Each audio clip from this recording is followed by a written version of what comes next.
तर लोकसभा निवडणुकीच्या पार्श्वभूमीवर मंत्री नेते आपापल्या आघाडीच्या उमेदवाराच्या विजयासाठी मैदानात उतरले आणि ठिकठिकाणी उमेदवारांच्या प्रचार सभा सुरू आहेत। अशातच कोल्हापुरात संजय मंडलिकांसाठी हसन मुश्रीफांची सभा पार पडली। यावेळेस मंडलिकांना विजयी करण्यासाठी मतदारांना हवं तर हेलिकॉप्टरने आणा असं अजब वक्तव्य मुश्रीफांनी केलंय।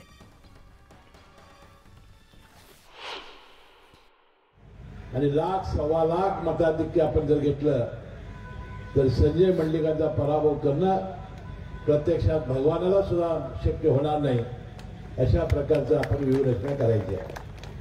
आणि मी अनेक वेळा विनोदाने म्हणतोय, मुंबई असू दे, पुणे असू दे, अमेरिका असू दे, लागलं ते हेलिकॉप्टर माणसं आणू, परंतु आपण संपूर्ण असलेले मतदान आपण बोलवून आपण निश्चितपणाने प्रचंड मताधिक्याने संजय मंडलिकांना विजय करायचा।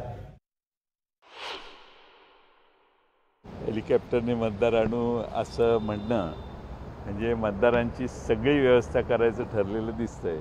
हे भरपूर गबाड दिसतंय, त्यामुळं मतदारांना हेलिकॉप्टरने आणण्याची तयारी दिसते। आणि किती आमचे विरोधक पैशाने गब्बर आहेत आणि किती प्रचंड मोठी त्यांच्याकडे ताकद आहे हे दिसतंय।